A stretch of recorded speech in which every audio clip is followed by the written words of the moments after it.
Sa nakaraang episode, si Noel na ating bida ay lumaki sa poder ng kanyang lolo. Ang kanyang lolo ay isang matapang at magaling na mandirigma, subalit dumating ang panahon na ang kanilang lugar ay nilusob ng mga nakakatakot na nilalang. Doon ay tumayo ang kanyang lolo para harapin ang banta at sinabihan si Noel na pumunta sa ligtas na lugar.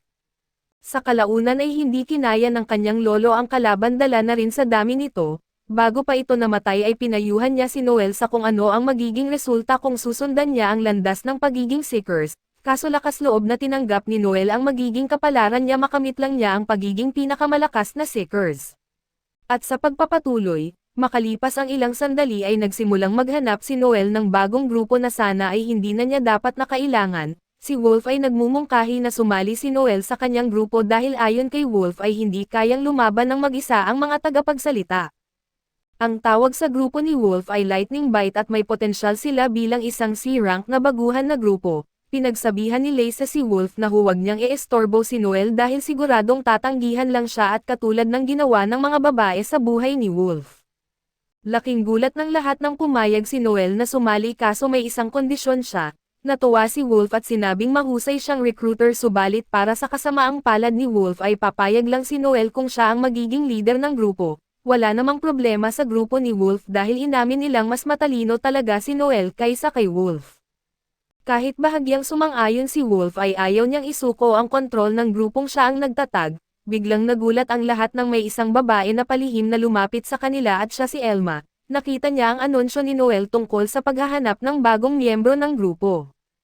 Ipinaliwanag ni Noel na ang mga Myers ay hindi maaaring maging Seekers, pero sinabi ni Elma na isa siyang ganap na 21 taong gulang na mas matanda pa ng 5 taon kay Noel, at nagtanong ang mga miyembro ng Lightning Bite at mabilis na sinagot ni Elma ang kanilang mga tanong. Nagtanong si Noel ng mas seryosong tanong at natutunan niyang si Elma ay isang C-rank scout. Sa palagay ni Noel ay magiging mahalaga si Elma dahil ang mga scout ay kayang tuklasin ang panganib habang nag-e-explore ng mga abyss. Gusto ni Noel malaman kung bakit gusto ni Elma maging Seeker, kaso laking gulat niya nang sabihin ni Elma na hindi naman niya gustong maging Seeker, at ang totoo, interesado lang siya kay Noel dahil siya ay apo ni Overdeath. Hindi masyadong kilala ni Elma si Overdeath, pero nakipaglaban ang kanyang lolo rito at nawalan ng braso, at inisip ni Noel na baka naghahanap si Elma ng paghihiganti, pero ang totoo ay gusto lang niyang makita kung anong klaseng Seeker si Noel. Humingi ng paumanhin si Noel sa ginawa ng kanyang lolo na pagtanggal ng braso ng lolo ni Elma, kaso sinabi niya na hindi na iyon kailangan. Ibinunyag niya na ang pangalan ng kanyang lolo ay si Alor, at nang marinig ito ay nagdulot ito ng takot sa lahat ng nasa bar. Ito ay dahil ang Alor ang pinuno ng isang lihim na grupo na tinatawag na The Society of Assassins, at isang grupo na pumapatay ng kahit sino kapalit ng pera. May isang lalaki na nagsabing nagsisinungaling si Elma at sinabihan si Wolf na nasa maling bar siya. Ayon sa unwritten rules ng Seeker bars ay dapat may tamang ranggo ka para makapasok, at dahil baguhan si Elma, hindi siya pinapayagang pumasok, at ipinaliwanag ni Noel kung paano nireranggo ang mga Seekers, kaya't sinabi ni Elma na kailangan lang niyang talunin ang malaking lalaki para patunayan na karapat-dapat siya. Nag-alala ang iba sa sinabi niyang ito sa isang malakas na lalaki, pero kampante si Noel sa kakayahan ni Elma. Tinangkang atakihin si Elma ng malaki at malakas na lalaki na si Logan, subalit mabilis niyang naibaliktad ang sitwasyon at napabagsak ang lalaki, at nagulat ang lahat, kaya't hindi na nagsayang ng oras si Noel at agad na ni-hire si Elma para sumali sa kanyang grupo.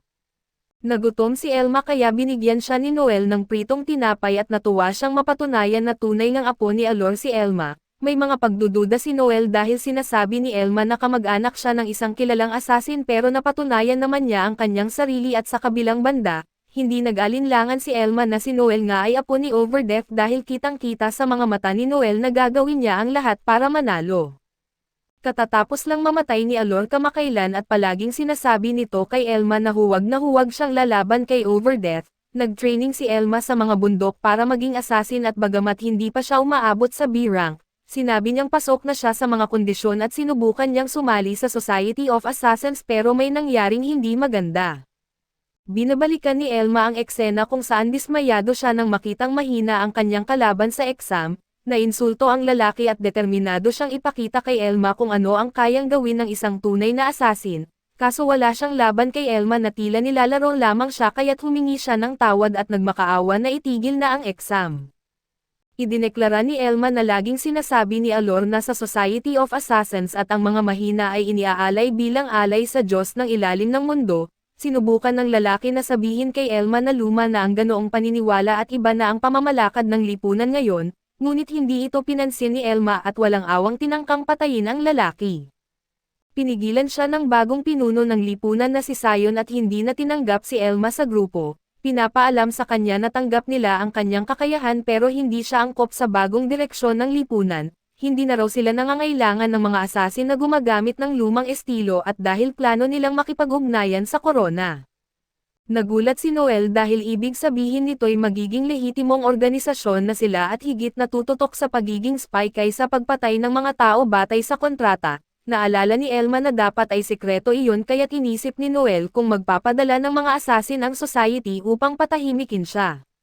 Sinabi ni Elma na siya na ang magiging ate ni Noel para protektahan siya kaso mabilis na tinanggihan ito ni Noel. Habang naglalakbay ang dalawa ay ipinaliwanag ni Noel na may iba't ibang uri ng mga buffs na ginagamit at halimbawa, mayroong isang talker skill na tinatawag na assault command at ito'y sapat na malakas para tapusin ang laban sa isang galaw.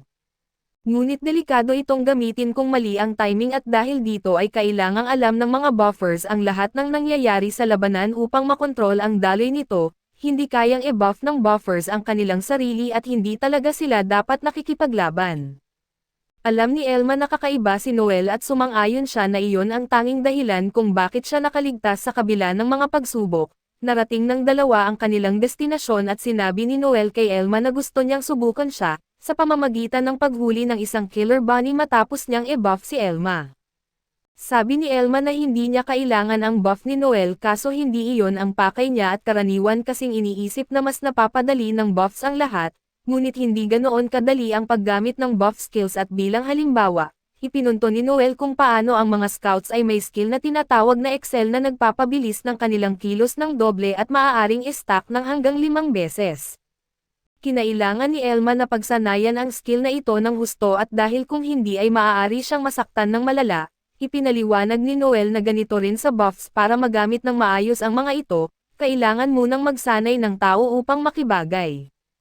Gusto ni Noel subukan kung gaano kagaling si Elma mag-adapt sa pamamagitan ng paghuli ng killer bunny. Binalaan niya si Elma na ang dati niyang mga kasamahan at bagamat napakahuhusay, ay kailangan ng ilang buwan para mag-adapt sa kanyang buffs. Hindi naman nag-aalala si Elma at siniguro niya kay Noel na magiging maayos siya pagkatapos niyang matukoy kung ilang bunnies ang nasa paligid. Binabuff ni Noel si Elma gamit ang battle voice at tactician at sinimulan na niya ang pagsubok. Namangha si Elma sa kapangyarihang nararamdaman niyang dumadaloy sa kanyang katawan, ipinaliwanag ni Noel na tataas ang lahat ng kanyang stats hanggat susundin niya ang mga utos nito. Kailangan ni Elma na makahuli ng kahit isang kuneho sa loob ng 10 segundo para pumasa kaya't inutusan siya ni Noel na gawin ito.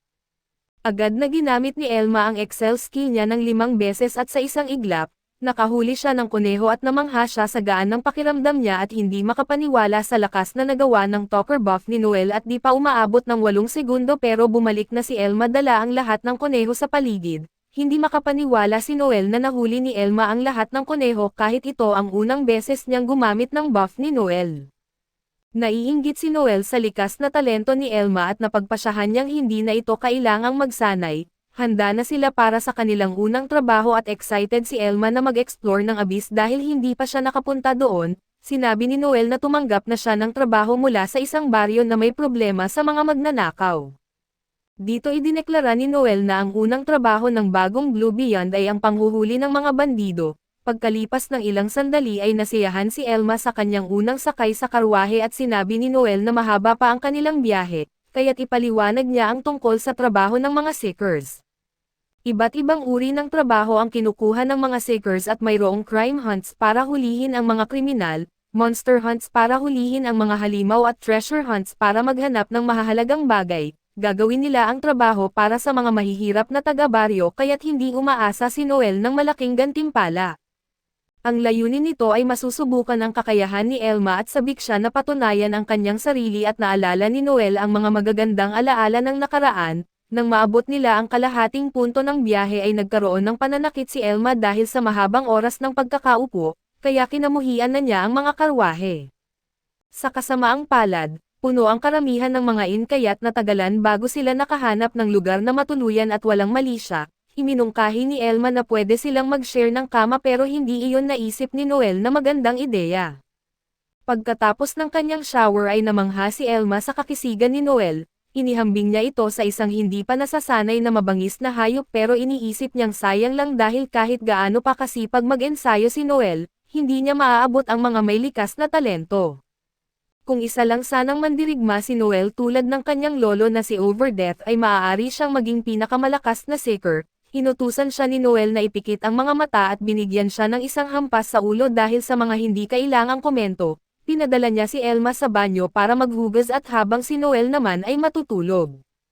Ngunit hindi maalis sa isip ni Noel ang sinabi ni Elma at alam niya ng higit kanino na hindi niya maaabot ang mga may likas na talento. Ngunit sigurado si Overdeath na may tagong talento si Noel at determinado siyang gawing pinakamahusay na seeker si Noel.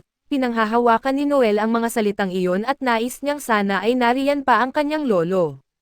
Kaso dito muna matatapos ang recap natin sa bagong anime na ito. Salamat sa inyong panonood hanggang sa muli.